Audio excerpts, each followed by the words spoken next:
Black boogeyman syndrome. Black identity extremists. Okay. I've never even heard of that term until I read this article. And at this point, they're just making stuff up. It's just totally like another boogeyman, you know? And the thing is, I figure that, you know, they couldn't put us under black supremacists because we don't control the wealth and power, and we don't have the power to punish people that have done wrong to us, you know, in a legal sense. You know, we don't own any resources. You know, we basically don't have the power to do anything. So that just fell flat by even trying to use that. And then, you know, the whole Black Lives Matter, which, you know, they tried to lump us into like pretty much all of black society that protests against racism and white supremacy. You know, they tried to put us into Black Lives Matter, but not all of black society, you know, agrees with that particular group, you know, at least in the group context of what, you know, they represent. So now they think of this new one.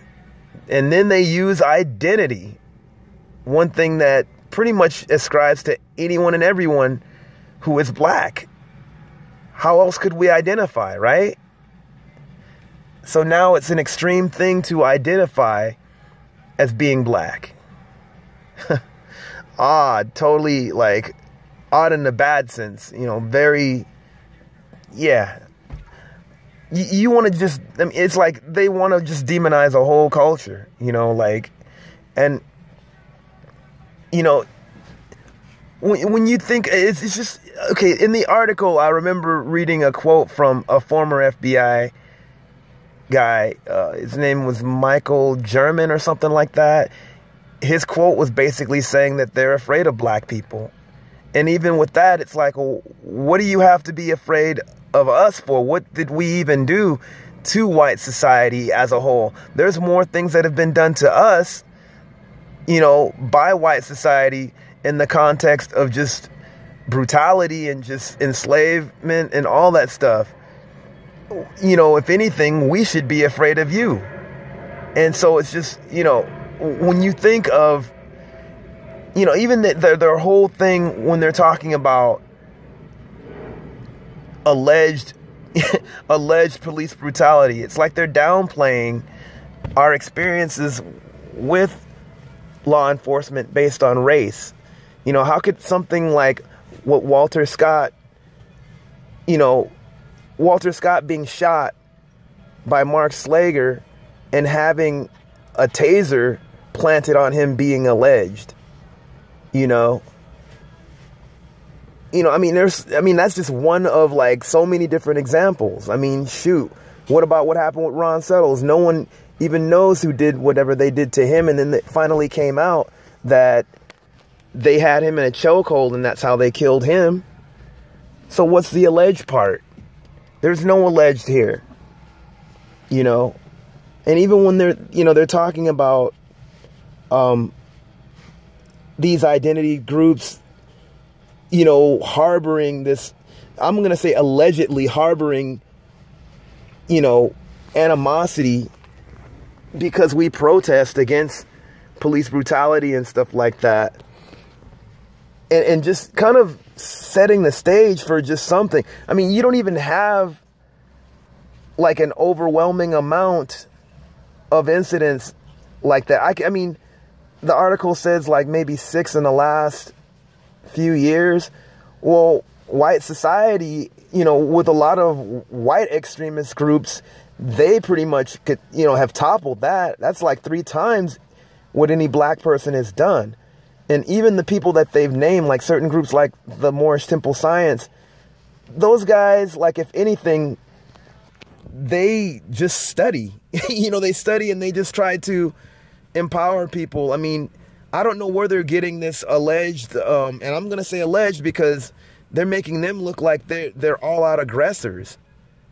You know, if certain members may have, I guess, had some association with them, it doesn't mean that that whole group is about, you know, terrorism or anything like that. You can't blame a whole group for what one person did, you know? And so now, I mean, it's not just the Moors that they're going to be going after. That's the thing. Like, black identity is diverse and it's central at the same time. You know, a lot of us, you know, learning about our African heritage and our heritage and also other cultures and stuff too. And just how, you know,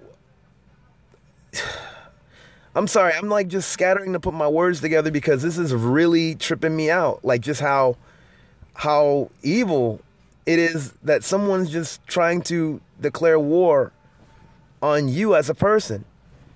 You know, I mean, it's one thing, you know, I know about the COINTELPROs and all that stuff. You know, I've read about that stuff for years, and I know that it's true. I also don't think that it went away either. It just, you know, it just got exposed, and some people might think it went dormant, but it just kind of continued in its own way.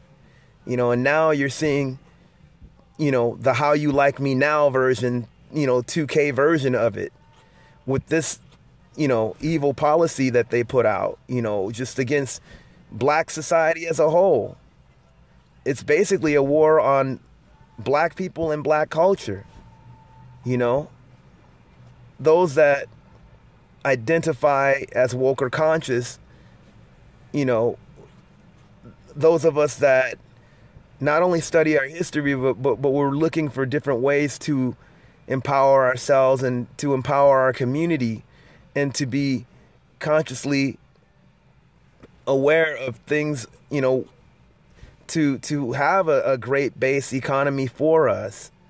And that's not a hateful thing at all. A lot of other races have done it, and they're successful. So now, you know, we talk about doing the same thing and try to move ahead, and as well as expose things that have opposed us as a people.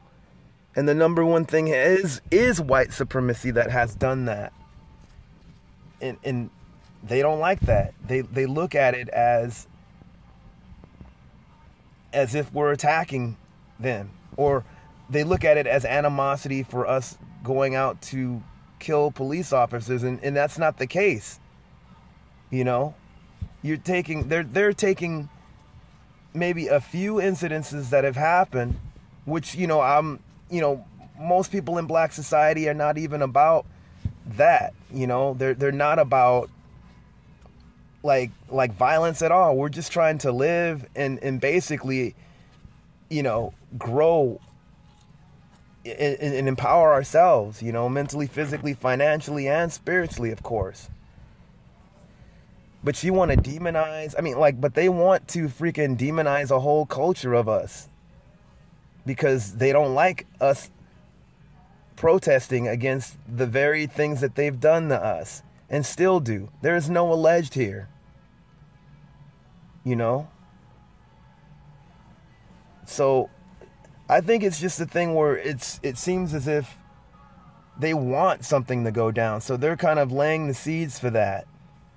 Just everyone, live the best way that you can. You know, keep being who you are and being proud of who you are as a black person. Nothing's wrong with our culture. Nothing's wrong with people learning about our culture.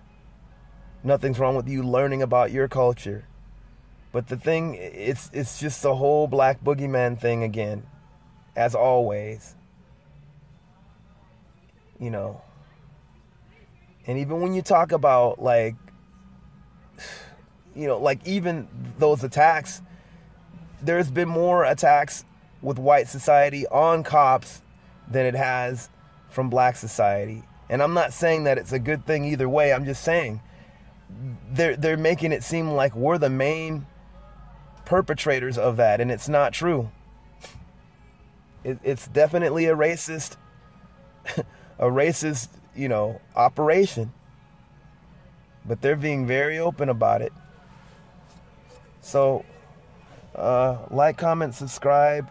I know it seems like I'm really random and my thoughts are scattered, but That's just how I feel. It's a scattered situation, and it's evil. Peace.